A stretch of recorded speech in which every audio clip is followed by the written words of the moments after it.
ಗುರುಗಳೇ, ಮುಂದಿನ ರಾಶಿ ತುಲಾ ರಾಶಿಯವರು ಯಾವ ದೇವಿ? ತುಲಾ ರಾಶಿಯವರಿಗೆ ಕಮಲಾತ್ಮಿಕ ಲಕ್ಷ್ಮಿ, ಕಮಲಾತ್ಮಿಕ ಅಂದರೆ ಲಕ್ಷ್ಮಿ, ಅಂತಹ ಕಮಲಾತ್ಮಿಕ ದೇವಿಯನ್ನು ನೀವು ಆರಾಧನೆ ಮಾಡತಕ್ಕಂತಹ ವಿಧಿವಿಧಾನ ನಿಮ್ಗೆ ಗೊತ್ತಿರುತ್ತೆ. ಓಂ ಶ್ರೀ ಕಮಲಾತ್ಮಿಕ ದೇವಿ ನಮೋ ನಮಃ. ತಾಂತ್ರಿಕ ಪದ್ಧತಿಯ ರೀತಿಯಲ್ಲಿ ನಿಮಗೆ ಶೀಘ್ರವಾಗಿ ಕೆಲಸ ಆಗಬೇಕು ಅಂತಂದರೆ ಮಂತ್ರ ಇಲ್ಲದೆ ಆ ಅಮ್ಮನವರದೊಂದು ಮೂಲ ಮಂತ್ರ ಓಂ ಶ್ರೀ ಕಮಲಾತ್ಮಿಕಾಯೇ ನಮೋ ನಮಃ ಅಂತ ಹೇಳಿಕೊಂಡು ಮುಂದುವರಿಯತಕ್ಕಂಥದ್ದು. ಇನ್ನು ವೃಶ್ಚಿಕ ರಾಶಿಯವರು, ವೃಶ್ಚಿಕ ನೋಡಿ ಈಗ ಎರಡು ಬರ್ತವೆ ಇಲ್ಲಿ. ವೃಶ್ಚಿಕ ರಾಶಿಯವರಿಗೆ ಧೂಮಾವತಿ ಆ್ಯಂಡ್ ಬಗಳಾಮುಖಿ. ಈ ಧೂಮಾವತಿ ಮತ್ತು ಬಗಳಾಮುಖಿ ಈ ನಕಾರಾತ್ಮಕ ಸೂಚಿಸ್ತಕ್ಕಂತಹದ್ದು. ಈ ವೃಶ್ಚಿಕ ರಾಶಿಯವರಿಗೆ ಮೊದಲೇ ಕೆಲವೆಲ್ಲ ಗೊತ್ತಾಗ್ತಿರ್ತವೆ. ಧೂಮಾವತಿ ಹಾಗೆ ಆ ಇಂಡಿಕೇಶನ್ ಕೊಡ್ತಿರ್ತಾಳೆ. ಇನ್ನು ಬಗಳಾಮುಖಿ ಬಗ್ಗೆ ನೀವು ಬಹಳ ಇತ್ತೀಚೆಗೆ ಸ್ವಲ್ಪ ಅದು ಪ್ರಚಲಿತ ಇದೆ ತಿಳ್ಕೊಂಡಿರ್ತೀರಿ. ಅಂತಹ ವೃಶ್ಚಿಕ ರಾಶಿಯವರು ಧೂಮಾವತಿಯನ್ನು ಬಗಳಾಮುಖಿಯನ್ನು ತಾಂತ್ರಿಕ ಪದ್ಧತಿಯಲ್ಲಿ ಆರಾಧನೆ ಮಾಡಿದ ಒಟ್ಟಾರೆ ಶೀಘ್ರ ಫಲಗಳಿವೆಲ್ಲ. ನೀವೇನೋ ಎಲ್ಲ ಸಿಕ್ಕಾಕೊಂಡಿದ್ದೀರಿ, ಅದರಿಂದ ಹೊರಗೆ ಬರಲಿಕ್ಕೆ ಈ ಅಮ್ಮನವರನ್ನು ನೀವು ಆರಾಧನೆ ಮಾಡಿದಾಗ ಅತ್ಯಂತ ಲಾಭದ ಫಲವನ್ನು ಮಾಡ್ಕೊಳ್ತೀವಿ. ನಲ್ಲಿ ವೃಶ್ಚಿಕ ರಾಶಿಯವರು ಒಂಥರ ಲಕ್ಕಿ ಗುರುಗಳೇ, ಅವ್ರಿಗೆ ಎರಡು ದೇವಿಯರು ಸಿಕ್ಕಿದ್ದಾರೆ. ಇಬ್ಬರನ್ನ ಅವರು ಆರಾಧನೆ ಮಾಡಬಹುದು. ಇನ್ನು ಮುಂದಿನ ರಾಶಿ ಧನುಸ್ಸು ರಾಶಿಯವರು ತಿಳಿಸ್ಕೊಡಿ. ಧನುಸ್ಸು ರಾಶಿಯವರಿಗೆ ತಾರಾದೇವಿ. ಈ ತಾರಾ ಬಹಳ ಶಾಂತಿ ರೂಪಳಾಗಿರ್ತಾಳೆ. ತುಂಬ ಮೌನವಾಗಿ ಕೆಲಸ ಮಾಡುವಂಥದ್ದು. ಅಷ್ಟು ಈಗ ನಾನು ಹೇಳಿದ್ದು ಯಾವುದೋ ಒಂದು ಎಪಿಸೋಡಲ್ಲಿ ಹೇಳಿದ್ದೀನಿ ಬಹುಶಃ, ಪ್ರತಿಯೊಬ್ಬ ಯಶಸ್ವಿ ಪುರುಷನ ಹಿಂದುಗಡೆ ಒಬ್ಬ ಸ್ತ್ರೀ ಇರ್ತಾಳೆ ಅಂತ. ಅದು ತಾಯಿ ಆಗಿರ್ಬೋದು, ಮಡದಿ ಆಗಿರ್ಬೋದು, ಮಗಳಾಗಿರ್ಬೋದು, ದೇವತೆ ಆಗಿರ್ಬೋದು. ಹಾಗೆ ರಾಮನ ಹಿಂದೆ ಈ ತಾರ ಇರ್ತಾಳೆ. ಅಂಥ ತಾರಾ ಶಕ್ತಿ ಇದೆಯಲ್ಲ, ತಾರಕ ಮಂತ್ರ ಅಂತ ನೀವು ಕೇಳಿರ್ತೀರಲ್ಲ, ಈ ತಾರಾದೇವಿಗೆ ನೀವು ಮಂತ್ರ ಹೇಳಿದ್ರೆ ಭಾಳ ಖುಷಿ ಪಡ್ತಾಳಂತೆ. ಅವಳು ಕಾಯ್ತಿರ್ತಾಳೆ ನನ್ನ ಮಂತ್ರ ಹೇಳ್ತಾನೆ ಅಂತ. ಹಾಗೆ ಓಂ ಶ್ರೀ ತಾರಾದೇವಿಯೇ ನಮಃ ಈ ಮಂತ್ರವನ್ನು ಹೇಳ್ಕೊಳ್ಳಿ. ಇನ್ನು ಆ ತಾಂತ್ರಿಕ ಪದ್ಧತಿಯ ಮಂತ್ರಗಳನ್ನು ಕೊಡಲಾರೆ. ವಿಶೇಷವಾಗಿ ತಾರಾದೇವಿಯ ಇಮೇಜನ್ನು ನೋಡುವಂಥದ್ದು ಅದ್ಭುತವಾಗಿರ್ತಕ್ಕಂತಹ ಇಷ್ಟೇ ಸಾಕು ನಿಮಗೆ. ಯಾಕಂದರೆ ನಾನು ಕೊಡ್ತಿರ್ತಕ್ಕಂಥದ್ದು ಆ ವೋಲ್ಟೇಜ್ ನೋಡಿಕೊಂಡು ಕೊಡ್ತಿರ್ತೀನಿ. ಆ ಪ್ಲ್ಯಾನ್ ಪ್ರಕಾರ ತಾರಾದೇವಿಯನ್ನು ನೀವು ಆರಾಧನೆ ಮಾಡಿಕೊಳ್ಳಿ. ಗುರುಗಳೇ, ಇನ್ನು ಮಕರ ರಾಶಿಯವರು ಯಾವ ದೇವಿ ಆರಾಧನೆ ಮಾಡ್ತೀವಿ? ಮಕರ ರಾಶಿಯವರಿಗೆ ಈ ಕೃಷ್ಣಾನುಗ್ರಹ ಜಾಸ್ತಿ ಇರುತ್ತೆ. ಅಂತಹ ಮಕರ ರಾಶಿಯವರು ಅದೇ ಆ ಕೃಷ್ಣನ ಹಿಂದುಗಡೆ ಕಾಳಿ ಇರ್ತಾರೆ, ಕಾಳಿ ಶಕ್ತಿ ಇರುತ್ತೆ. ಆ ಮಕರ ರಾಶಿಯವರು ಓಂ ಶ್ರೀ ಕಾಳಿಕಾದೇವಿಜೈ ನಮೋ ನಮಃ ಅಥವಾ ಕಾಳಿ ಮಾತಾಯೈ ನಮೋ ನಮಃ.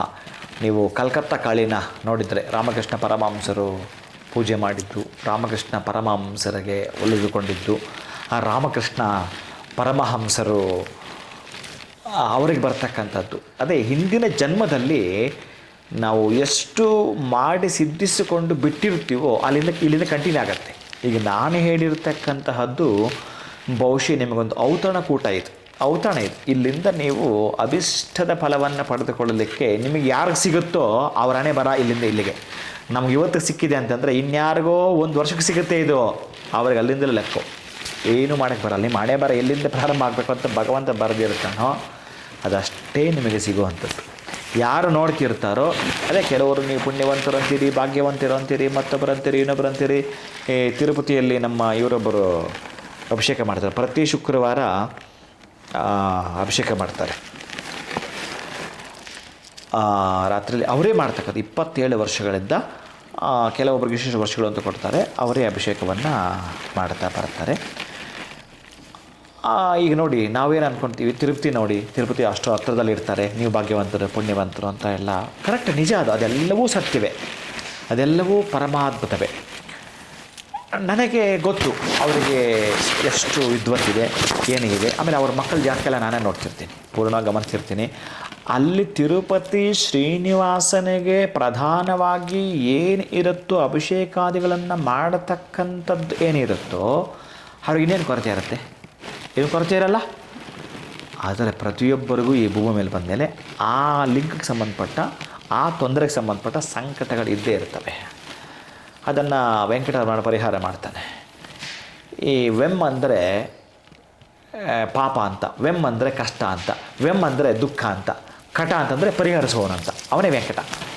ಅಲ್ಲಿರ್ತಕ್ಕಂಥವರು ಅವ್ರ ಮಕ್ಕಳದ್ದು ಪಾಪ ಯಾಕೋ ತುಂಬ ಬೇಜಾರು ಮಾಡ್ಕೊಳ್ತಾ ಇದ್ದ. ನನ್ನ ಹತ್ರ ಬಂದು, ಥರ ಸ್ವಾಮಿ ನಮ್ಮ ಪಿಲ್ಲೋಳು ಇಲ್ಲ ಎಮ್ ಶಶಿದೆ. ಅವ್ರಿಗೆ ಆ ಇಬ್ಬರು ಮಕ್ಕಳದನ್ನು ಕರೆದುಕೊಂಡು ಹೋಗಿ ಶ್ರೀರಂಗಪಟ್ಟಣದಲ್ಲೇ ನಾನು ಕ್ಲಿಯರ್ ಮಾಡಿದ್ದೆ. ಇದಕ್ಕೆ ಸಂಬಂಧಪಟ್ಟಾಗ ಎಲ್ಲವೂ ಕೂಡ ನಿಧಾನಕ್ಕೆ ಹೇಳಿ ಮಾಡಿಸಿ ಆ ಪದ್ಧತಿಯಲ್ಲಿ ಯಾರ್ಯಾರಿಗೆ ಎಲ್ಲೆಲ್ಲಿ ಇರಬೇಕೋ ಅದನ್ನು ಮಾಡುವಂಥ ಆ ಒಂದು ದಯೆಯ ದಾರಿಯನ್ನು ತೋರಿಸ್ತಿರ್ತಾನವ. ಆ ದಯೆಯ ದಾರಿನೇ ಈ ತಾಂತ್ರಿಕ ಪದ್ಧತಿ. ಮಕರ ರಾಶಿಯವರಿಗೆ ಕಾಳಿ ಮಾತಾ ಆಗಿರ್ತಾಳೆ. ಕಾಳಿ ದೇವಿಯನ್ನು ಆರಾಧನೆ ಮಾಡ್ತಿರ್ತೇನೆ. ಇನ್ನು ಕುಂಭರಾಶಿ ಇದೆಯಲ್ಲ ನೋಡಿ, ಇವ್ರಿಗೆ 2 ಬರುತ್ತೆ. ಕುಂಭರಾಶಿಯವರಿಗೆ ಚಿನ್ನಮಸ್ತ ಆ್ಯಂಡ್ ಕಾಳಿ. ಕುಂಭರಾಶಿಗೆ 2 ಬರುತ್ತೆ. ಆ ಕಾಳಿ ಮತ್ತು ಚಿನ್ನಮಸ್ತ ಏನಿದೆಯೋ ಅತ್ಯಂತ ಅದ್ಭುತಗಳು. ಇವರು ಎಂತಹದ್ದು ಸನ್ನಿವೇಶ ಇದ್ದರೂ ಸ್ವಲ್ಪ ಅಲ್ಲಿ ಪ್ಯಾನಿಕ್ ಆಗ್ತಾರೆ, ಆಮೇಲೆ ಎಚ್ಚೆತ್ಕೊಳ್ತಾರೆ. ಯಾರೂ ಇವ್ರನ್ನ, ಯಾಕಂದರೆ 2 ಡಬಲ್ ಇವ್ರದ್ದೆಲ್ಲ ಕೂಡ. ಇನ್ನು ಮುಂದುವರೆದ ಭಾಗದಲ್ಲಿ ನಾನು ದೃಷ್ಟಿಗಳು ಹೇಳ್ತಿರ್ತೀನಿ. ಹಾಗೆ ಈ ಕಾಳಿ ಮತ್ತು ಚಿನ್ನಮಸ್ತ ಏನಿದೆಯೋ ಅವರ ಹತ್ರ ವೆಪನ್ಸ್ ಖಾಲಿ ಆಗಲ್ಲ, ಆಗಿರ್ತವೆ ಅಂತ. ಅಷ್ಟು ಅದ್ಭುತಗಳು ಹಿಂದಿಂದ ಮತ್ತು ಉತ್ಪತ್ತಿ ಆಗ್ತಾನೆ ಇರ್ತವೆ. ಅಂತಹ ಓಂ ಚಿನ್ನಮಸ್ತ ದೇವಿ ನಮಃ, ಓಂ ಕಾಳಿಕಾ ಮಾತಾಯೇ ನಮೋ ನಮಃ ಅಂತ ಯಾರು? ಕುಂಭರಾಶಿಯವರು. ಇನ್ನು ಕೊನೆಯದಾಗಿರ್ತಕ್ಕಂಥದ್ದು ಮೀನರಾಶಿ ತಾರಾದೇವಿ. ಇಲ್ಲಿರ್ತಕ್ಕ ಧನುಸ್ಸು ರಾಶಿಗೂ ಮತ್ತು ಆ ಒಂದು ಮೀನರಾಶಿಗೂ ತಾರಾದೇವಿನ ಹಾಗಿರ್ತಾಳೆ. ಆ ತಾರಾದೇವಿಯೇ ನಮೋ ನಮಃ ಅನ್ನೋ ಆರಾಧನೆಯನ್ನು ನಿಮಗೆ ಸೂಕ್ಷ್ಮವಾಗಿ ಎಷ್ಟು ಗೊತ್ತಾಗುತ್ತೋ ಅಷ್ಟರಲ್ಲಿ ಮಾಡಿಕೊಳ್ತಕ್ಕಂತಹದ್ದೇ ಪರಮ ರಹಸ್ಯವಾಗಿರತಕ್ಕಂತಹ ಈ ಒಂದು ದಶಮಹಾವಿದ್ಯೆಯರ ತಾಂತ್ರಿಕ ಪದ್ಧತಿಯಲ್ಲಿ ನೀವೇನಾದರೂ ದರ್ಶನ ಮಾಡ್ತೀನಿ ಅಂತಂದರೆ, ನೀವೇನಾದರೂ ಆ ತಾಂತ್ರಿಕ ಪದ್ಧತಿಯಲ್ಲಿ ನಾನು ಹೇಳ್ಕೊಳ್ತೀನಿ ಅಂತಂದರೆ ಈ ವಿಧಾನದಲ್ಲೇ ಅಡಕವಾಗಿರುತ್ತೆ ಪ್ರೀತಿ ಬಂಧುಗಳೇ. ಇಲ್ಲಿ ಇನ್ನೊಂದನ್ನು ನಾನು ನಿಮಗೆ ಹೇಳೋದು ಗಮನ ಮಾಡಿದ್ದೀನಿ. ಅದು ತ್ರಿಪುರ ಭೈರವಿ. ಇದು ಹೇಗಿರುತ್ತೆ ಅಂದರೆ, ಒಂದು ಸಲ ಈ ತ್ರಿಪುರ ಭೈರವಿಯ ಬಗ್ಗೆ ಏನಾದರೂ ನೀವು ತಿಳಿದುಕೊಂಡು ಆಚರಣೆ ಮಾಡ್ತೀನಿ ಅಂತಂತಂದರೆ ಎಲ್ಲಕ್ಕಿಂತಲೂ ಮಹಾದ್ಭುತ. ಇನ್ನು ನಾನು ಯಾವತ್ತೂ ಕೂಡ ಕೆಲವೊಂದನ್ನು ರಿವೀಲ್ ಮಾಡೋಕ್ಕೆ ಆಗಲ್ಲ, ಅವು ಕೆಲವಿದ್ದಾವೆ, ಅದನ್ನು ಸಾಧ್ಯವೇ ಇಲ್ಲ ಅಂತ ಅವುಗಳನ್ನು ಲಾಕ್ ಮಾಡೋ ಅಂತಲೇ ಹೇಳ್ತಾನೆ. ಆದರೆ ಇಲ್ಲೊಂದಷ್ಟು ರಹಸ್ಯ ನಿಮಗೆ ತಿಳಿಸ್ಲಿಕ್ಕೆ ಇಷ್ಟಪಡೋದೇನು ಅಂತಂದರೆ, ಈಗ ಒಂದು ಎಕ್ಸಾಂಪಲ್, ನಿಮ್ಮ ಕುಂಡಲಿ ನೀವು ನಿಧಾನಕ್ಕೆ ಚೆಕ್ ಮಾಡ್ಕೊಳ್ಳಿ. ನಿಮ್ಮ ಜಾತಕ ಇಟ್ಕೊಂಡು ಈ ಗುರುವಿನ ಸಂಬಂಧಪಟ್ಟ ದೃಷ್ಟಿ ಏನಿದೆಯೋ 1, 5, 7, 9 ಇದು ಬಂದು ಗುರುವಿನ ದೃಷ್ಟಿ. ಅದೇ ಶನಿಯ ದೃಷ್ಟಿ 1, 3, 7, 10 ಇವೆರಡು ಚೆನ್ನಾಗಿ ನೆನಪಿಟ್ಕೊಳ್ಳಿ. ಈ ದೃಷ್ಟಿಲಿರ್ತಕ್ಕಂಥದ್ದು ಎಲ್ಲಿದ್ದಾರೆ ಅವರು. ಈಗ ನಾನು ಒಂದು ಉದಾಹರಣೆ ಮಾತ್ರ ಕೊಡ್ತೀನಿ. ಶನಿ ಬಂದು ಕರ್ಕಾಟಕ ರಾಶಿಯಲ್ಲಿ ಅಲ್ಲ, ಗುರು ಬಂದು ಕರ್ಕಾಟಕ ರಾಶಿಯಲ್ಲಿದ್ದಾನೆ ಅಂದ್ಕೊಳ್ಳೋಣ. ಗುರು ಬಂದು ಕರ್ಕಾಟಕ ರಾಶಿಯಲ್ಲಿದ್ದರೆ ಕಟಕ, ಸಿಂಹ, ಕನ್ಯಾ, ತುಲಾ, ವೃಶ್ಚಿಕ 5ನೇ ಮನೆ ಮೇಲೆ ಗುರುವಿನ ದೃಷ್ಟಿ ಇದೆ. ಮತ್ತು ಇಲ್ಲೇ ಶನಿ ದೃಷ್ಟಿ ಬೀಳಬೇಕು. ಶನಿದು ಎಷ್ಟಿದೆ? 1, 3, 7, 10 ಮನೆ ಇಷ್ಟರ ಮನೆ ಮೇಲೆ ಆ ಒಂದು ದೃಷ್ಟಿ ಇರುತ್ತೆ. ಈಗ ಆ ಒಂದು ಶನಿ ಎಲ್ಲಿದ್ದಾನೆ? ವೃಷಭ ರಾಶಿಯಲ್ಲಿದ್ದಾನೆ ಅಂದ್ಕೊಳ್ಳೋಣ. ವೃಷಭ ರಾಶಿನ ಲೆಕ್ಕ ಹಾಕೊಂಡ್ಬನ್ನಿ. ವೃಷಭ, ಮಿಥುನ, ಕಟಕ, ಸಿಂಹ, ಕನ್ಯಾ, ತುಲಾ, ವೃಶ್ಚಿಕ 7ನೇ ಮನೆಗೆ ದೃಷ್ಟಿ ಇದೆ ಅವನು. ಶನಿಯ 7ನೆಯ ದೃಷ್ಟಿಯು ಗುರುವಿನ 5ನೇ ದೃಷ್ಟಿಯು ಸಮ್ಮಿಲನ ಆಯ್ತಲ್ಲಿ. ಯಾವಾಗ 2 ಸಮ್ಮಿಲನ ಆಯಿತೋ ಈ ನಿಮಗೆಲ್ಲ ಹೋಗ್ಬೇಕಾದ್ರೆ ಆರೋ ಮಾರ್ಕ್ ಕೊಟ್ಟಿರ್ತಾರೆ ನೋಡಿ, ಆರೋ ಮಾರ್ಕ್.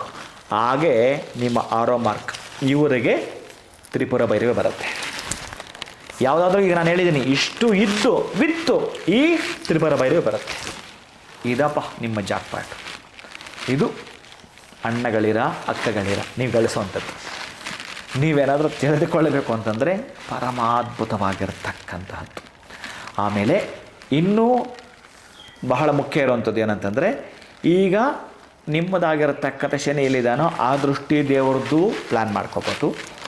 ನೆಕ್ಸ್ಟು ಯಾವ 5ನೇ ಮನೆಯದಿದೆಯೋ ಅದು ಪೂರ್ವ ಪುಣ್ಯ ಸ್ಥಾನ, ಹಿಂದಿನದ್ದು ನೀವು ಬ್ಯಾಕ್ ಬಿಟ್ಟಿದ್ದೀರಿ, ಅಲ್ಲಿ ನಿಮ್ಗೆ ಸಿದ್ಧಿ ಆಗಿದೆ. ಆ ದೇವರ ಇಲ್ಲಿಂದ ನೀವು ಕಂಟಿನ್ಯೂ ಮಾಡ್ತೀರಿ. ನನ್ನ ಹುಡುಗರಿಗೆ ಇದನ್ನು ಹೇಳಿದ್ದು, ನೀವು ಯಾಕೆ ಗುರುಗಳ ಅಯ್ಯಂಗಾರಿಗಳಾಗಿ ನೀವು ಈ ಶಿವನನ್ನು ಹೆಚ್ಚಿಗೆ ಆರಾಧನೆ ಮಾಡ್ತೀರಿ, ಅಭಿಷೇಕ ತುಂಬ ಟೈಮ್ ಮಾಡ್ತೀರಿ. ನಾವು 10 ಸಲ ಓಡಾಡಿದ್ದೀವಿ, ನೀವು 6 ತಾಸು ಅಲ್ಲೇ ಕೂತ್ಕೊಂಡು ಮಾಡ್ತಾನೆ ಇರ್ತೀರಿ, ನಾವು ಓಡಾಡ್ತಾನೆ ಇರ್ತೀವಿ. ನೀವು ಹೆಂಗೆ ಕೂತ್ಕೊಳ್ತೀರ ಅಂತಂದರೆ ಅದು ಗೊತ್ತಿಲ್ಲ, ಎಲ್ಲೋ ಇರ್ತೀನಿ ನನಗಷ್ಟೇ. ಆ ಒಂದು ಲೋಕದಲ್ಲಿದ್ದು ಮಾಡ್ತಾನೇ ಇರ್ತೀನಿ, ಅದೊಂದು ಮಂತ್ರ ಉಚ್ಚಾರ ಮಾಡ್ತಾ ಇರ್ತೀನಿ. ಅದಕ್ಕೆ ನನಗೆ ಸಂಬಂಧಪಟ್ಟತಕ್ಕಂಥದ್ದು ಏನಿದೆಯೋ ಅದೊಂದು ರಹಸ್ಯ, ಅದು ಪಕ್ಕಕ್ಕಿರಲಿ. ಇದು ಬಹಳ ಮುಖ್ಯವಾಗಿರ್ತಕ್ಕಂಥದ್ದು. ಗುರು ಇರ್ತಕ್ಕಂತಹ ಮನೆ 1ನೇದು ಎಲ್ಲಿ ಬಂದಿರತಕ್ಕಂಥದ್ದು ಕರ್ಕಾಟಕ ರಾಶಿ. ಆ ಕರ್ಕಾಟಕ ರಾಶಿಗೆ ಯಾರು? ಅಲ್ಲಿ ಬಂದು ಭುವನೇಶ್ವರಿ ಬಂದುಬಿಟ್ಲು. ಆ ಭುವನೇಶ್ವರಿಯಿಂದ ಹಿಡಿದು ಕರ್ನಾಟಕದಿಂದ 5ನೇ ಮನೆಯದು ಪೂರ್ವ ಪುಣ್ಯ ಸ್ಥಾನ ಅಂತ ನಿಮಗೆ ಹೇಳ್ತಾರೆ. ಸಾಮಾನ್ಯವಾಗಿ ಜಾತಕ ತೆಗೆದಾಗ 5ನೇ ಮನೆ ಪೂರ್ವ ಪುಣ್ಯ ಸ್ಥಾನ ಅಂತ ಹೇಳಿದಾಗ ಇಲ್ಲಿ ಬಂದಿರತಕ್ಕಂತಹದ್ದು ಏನು ಇದೆಯೋ ಚಿನ್ನಮಸ್ತ ಮತ್ತು ಬಗಳಾಮುಖಿ ಅಂತ ಏನು ಇದೆಯೋ ಅಲ್ಲಿ ಮತ್ತೆ ಒಂದು ಶಕ್ತಿ ಏರ್ಪಡುತ್ತೆ ರೀ. ಸತ್ಸಂಗಶ್ಚ ವಿವೇಕಶ್ಚ ನಯನದ್ವಯಂ ಅಂತ ಹೇಳ್ತಾರಲ್ಲ, ಇಲ್ಲೊಂದು ಶಕ್ತಿ ನಿಮಗೆ ಆಡಾಯಿತು, ಮತ್ತೊಂದು ಶಕ್ತಿ ಇಲ್ಲಿ ಆಡಾಯಿತು. ಇನ್ನೊಂದರಲ್ಲಿ 11 ಸೇರಿಕೊಳ್ತೀನಿ, ಇನ್ನೊಂದರಲ್ಲಿ 11 ಸೇರಿಕೊಳ್ತೀವಿ. ಅದು ಅವರಿಗೆ ಬರ್ತಕ್ಕಂತಹದ್ದು ತ್ರಿಪುರ ಭೈರವಿ. ಇಷ್ಟನ್ನು ಮಾಡ್ಕೊಳ್ತೀನಿ ಅಂತಂದರೆ ಇನ್ನು ನಿಮಗೆ ಆ ಒಂದು ಶನಿಯಿಂದಲೂ ಕೂಡ ಯಾವ ಡೈರೆಕ್ಷನಲ್ಲಿ ಯಾವುದು ಬರುತ್ತೋ ಆ ದೇವಿಯರು ಕೂಡ ಸ್ಮರಣೆ ಮಾಡ್ತೀನಿ ಅಂತಂದರೆ ಬಹಳ ಅದ್ಭುತಗಳು ಜರುಗ್ತವೆ. ಪ್ರೀತಿ ಬಂದ ಇದು ದಶಮಹಾವಿದ್ಯೆಯ ರಹಸ್ಯವಾಗಿರ್ತಕ್ಕಂತಹ ತಾಂತ್ರಿಕ ಪದ್ಧತಿಯ ದೇವಿಯರನ್ನು ನೀವು ಸ್ಮರಣೆ ಮಾಡೋದು, ಪ್ರಾರ್ಥನೆ ಮಾಡೋದು, ನಿಮಗೆ ಸಂಬಂಧಪಟ್ಟ ರೀತಿಯಲ್ಲಿ ಅನುಷ್ಠಾನವನ್ನು ಮುಂದುವರಿಸ್ಕೊಂಡು ಹೋದಾಗ ಮನುಷ್ಯನ ಜನ್ಮ ಅಂತ ಹುಟ್ಟಿದ ಮೇಲೆ ಪ್ರಾರಬ್ಧಗಳನ್ನ ಕಳ್ಕೊಳ್ಬೇಕು. ಮನೆಯಲ್ಲಿ ಕಸ ಇದೆ ಅಂತಂದರೆ ಆ ಕಸದ್ದು ಒಂದೇ ಒಂದು ಇದು ಕೊಡ್ತೀನಿ, ಪೊರಕೆ ಅಂತಾರಲ್ಲಮ್ಮ, ಅದರ ಒಂದು ಸ್ಟಿಕ್ಕನ್ನು ತೆಗೆದು ಗುಡಿಸಿದ್ರೆ ಆಗುತ್ತಾ? ಆಗೋದಿಲ್ಲ. ಪೂರ್ಣ ಪಡ್ಕೆಯನ್ನು ತಗೋದು ಅಲ್ವಾ, ಅಷ್ಟು ಬರುತ್ತೆ ಅದು, ಒಂದು ಹಿಡಿ ತುಂಬ ಬರುತ್ತೆ ಅದು. ಅದಕ್ಕೊಂದು ಕಟ್ಟಿರ್ತಾರಲ್ಲ, ಆ ಕಟ್ಟು ಇಂಪಾರ್ಟೆಂಟೇ, ಆ ದಾರ ಕೂಡ ಇಂಪಾರ್ಟೆಂಟೇ. ಅದು ಕಟ್ಟಲಿಲ್ಲ ಅದು ಎಲ್ಲ ಚಿದ್ರ ಆಗ್ತದೆ. ಹೌದು. ಹಾಗೆ ಇಲ್ಲಿ ಸತ್ಸಂಗ ಅಂತ ನಾನು ಆಗಲೇ ಮಾತಾಡ್ದಲ್ಲ, ಅವೆಲ್ಲ ಸೇರಿಕೊಳ್ತವೆ ನಿಮಗೆ. ಇವೆಲ್ಲ ಸೇರಿಕೊಂಡು ಪೂರ್ಣವಾಗಿ ಒಂದು ಹಿಡ್ಕೊಂಡು ಪೂರ್ತಿ ತಿಳಿದ್ರೆ ವಾಶ್, ನಿಮಗಿದ್ವಲ್ಲ ಕಷ್ಟಗಳು ವಾಶ್, ನಿಮಗಿದ್ದಲ್ಲ ಸಾಲ ವಾಶ್, ನಿಮಗಿತ್ತಲ್ಲ ನೋವು ವಾಶ್. ಈ ತಾಂತ್ರಿಕ ಪದ್ಧತಿಯಲ್ಲಿ ನೀವೇನಾದರೂ ಮಾಡಿದೆ ಎಲ್ಲವೂ ಮುಖ್ಯವೇ. ಅದರಲ್ಲೂ ಬಹಳ ಮುಖ್ಯ ಅವಶ್ಯಕತೆ ಯಾವುದು, ಅತ್ಯಂತ ಅವಶ್ಯಕತೆ ಯಾವುದು, ಇದು ಪ್ರೀತಿಯ ಬಂಧುಗಳೇ. ದಶಮಹಾವಿದ್ಯೆಗೆ ಸಂಬಂಧಪಡ್ತಕ್ಕಂತಹದ್ದು. ಮುಂದಿನದ್ದು ಇನ್ನೇನು ತಿಳಿಸ್ಬೇಕು ನೋಡೋಣ. ಆ ದೇವಿ ಏನು ಹೇಳ್ತಾಳೆ ಅದನ್ನು ನಾನು ನಿಮಗೆ ತಿಳಿಸ್ತಾ ಬರ್ತೇನೆ. ಖಂಡಿತ ಗುರುಗಳೇ, ಈ ಒಂದು ದಶಮಹಾವಿದ್ಯೆಯಲ್ಲಿ ಬರುವಂಥ ದೇವಿಯರು 12 ರಾಶಿಗೂ ಯಾವ್ದು ಬರುತ್ತೆ ಅಂತ ತಿಳಿಸ್ಕೊಟ್ರಿ.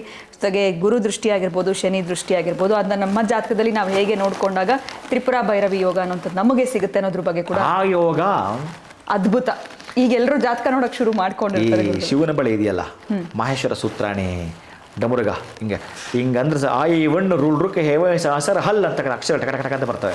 ಹಾಗೆ ಹೇಗೆ ಮಾಡ್ಬೋದು, ಈ ನಗೆ ಸಂಬಂಧಪಟ್ಟ ಮಂತ್ರವನ್ನು ಇದು ಸ್ವಲ್ಪ ರಹಸ್ಯವಾಗಿ ತಿಳ್ಕೊಳ್ಳಿ ಪ್ರಯತ್ನ ಪಟ್ಟರೆ ಅವರದೇ ಇನ್ನು ಅವರ ರಾಜ್ಯಭಾರ ಅಷ್ಟು ಅದ್ಭುತವಾಗಿ ಮಾಡಲಿಕ್ಕೆ, ಅಷ್ಟು ಆನಂದವನ್ನು ವಶ ಮಾಡಿಕೊಳ್ತಕ್ಕ ಶಕ್ತಿ ನಿಮಗೆ ದೇವಿ ಕೊಡ್ತಾರೆ. ಖಂಡಿತ ಗುರುಗಳೇ, ಇಷ್ಟೆಲ್ಲ ಮಾಹಿತಿನ ನಮ್ಮ ವೀಕ್ಷಕರಿಗೆ ತಿಳಿಸ್ಕೊಟ್ಟಿದ್ದೀರಾ. ಧನ್ಯವಾದಗಳು. ನಮಸ್ಕಾರ. ಹರೇ ಶ್ರೀನಿವಾಸ. ನೋಡಿದ್ರಲ್ಲ ವೀಕ್ಷಕರೇ, ನನಗಂತೂ ಈ ವಿಚಾರಗಳು ಗೊತ್ತೇ ಇರಲಿಲ್ಲ. ಇದೇ ಪ್ರಪ್ರಥಮವಾಗಿ ನಾನು ಕೇಳಿದ್ದು. ಅನೇಕ ಕಾರ್ಯಕ್ರಮಗಳನ್ನ ಮಾಡಿದ್ರೂ ಕೂಡ ಈ ರೀತಿಯಾಗಿರುವಂಥ ಅದ್ಭುತವಾದ ವಿಚಾರಗಳನ್ನ ತಿಳಿಸೋದಕ್ಕೆ ನಮ್ಮ ಗುರುಗಳ ಕೈಲಿ ಮಾತ್ರ ಸಾಧ್ಯ ಅಂತಲೇ ಹೇಳ್ಬೋದು. ಇವತ್ತು ಕೊಟ್ಟಿರುವಂಥ ಮಾಹಿತಿ ಹೇಗಿದೆ ಅಂತಂದರೆ, ಗುರುದೃಷ್ಟಿದಾಗಿರ್ಬೋದು, ನಮಗೆ ಶನಿ ದೃಷ್ಟಿದು ನಮ್ಮ ಒಂದು ಜಾತಕದಲ್ಲಿ ಹೇಗೆ ನೋಡ್ಕೊಳ್ಬೇಕು, ಇನ್ನು ನಮಗೆ ಈ ಒಂದು ದಶಮಹಾವಿದ್ಯೆನಲ್ಲಿ ಬರುವಂಥ ದೇವಿಯರು 12 ರಾಶಿಗೂ ಕೂಡ ನಮಗೆ ಗುರುಗಳು ತಿಳಿಸ್ಕೊಟ್ಟಿದ್ದಾರೆ. ಮಂತ್ರವನ್ನು ತಿಳಿಸಲಿಲ್ಲ, ಆದರೆ ಅದಕ್ಕಿಂತ ಹೆಚ್ಚಾಗಿ ನಾವು ಯಾವ ದೇವಿಯರ ಆರಾಧನೆ ಮಾಡಬೇಕು ಅನ್ನೋದನ್ನ ಬಹಳ ಅದ್ಭುತವಾಗಿ ತಿಳಿಸ್ಕೊಟ್ಟಿದ್ದಾರೆ. ಇವತ್ತಿನ ವಿಡಿಯೋ ತಮ್ಮೆಲ್ಲರಿಗೂ ಇಷ್ಟ ಆಗಿದೆ ಅಂತ ಭಾವಿಸ್ತೀನಿ. ನಮಸ್ಕಾರ.